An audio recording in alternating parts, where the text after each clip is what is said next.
अब देखें equality equation किसे कहते हैं, जिससे टॉपिक स्टार्ट होता है। तो देखिए बेटा इक्वालिटी इक्वेशन किसे कहते हैं और ये कैसे स्टार्ट होता है। सबसे पहले इसकी जनरल इक्वेशन है ax का square plus bx plus c is equal 0। अगर किसी वैल्यू के एंड पे 0 नहीं होगा तो इक्वालिटी इक्वेशन नहीं होगी, पहले नंबर पर। दूसरे नंबर पर हर किसी वैल्यू में ये जो होता है ना, इसे हम वेरिएबल कहा जाता है।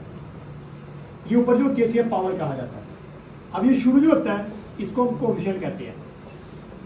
अब ये भी क्या है, ये भी कोफिशिएंट है।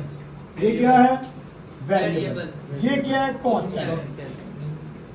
जब भी कोई भी क्वाड्रेटिक इक्वेशन आएगी उसमें कैसे होगा, पहली वैल्यू स्क्वायर की होगी, दूसरी वैल्यू एक्स की होगी और तीसरी वैल्यू कांस्टेंट की होगी। जैसे फॉर एग्जांपल एक वैल्यू लिखता हूं मैं आपको, 2x का square plus 3x plus 2 is equal 0। ये क्वाड्रेटिक इक्वेशन है कि नहीं है, क्योंकि एक्स स्क्वायर भी आ गया, एक्स भी आ गया, कांस्टेंट भी आ गया। फॉर एग्जांपल मैं ऐसे लिख देता हूं x का स्क्वायर प्लस 1।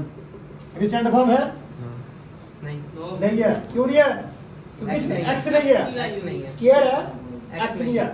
अब ये जो क्वाड्रेटिक फार्मूला होता है, क्वेश्चन होती है, इसको हम जनरल इक्वेशन भी कहते हैं, सेकंड डिग्री भी कहते हैं। अब इसको सेकंड डिग्री क्यों कहते हैं, क्योंकि ये 2 आ रहा होता है, इसलिए ये क्या है, सेकंड डिग्री है। और इसको जनरल इक्वेशन भी कहते हैं, स्टैंडर्ड फॉर्म। ये स्टैंडर्ड फॉर्म भी है, इसको स्टैंडर्ड फॉर्म भी कहा जाता है। ये तो तीनों वैल्यू आ गई, समझ आ गई इस चीज की। तो मसला अरमान तो देखो इसमें कोई प्रॉब्लम समझ आ गई ना, सही।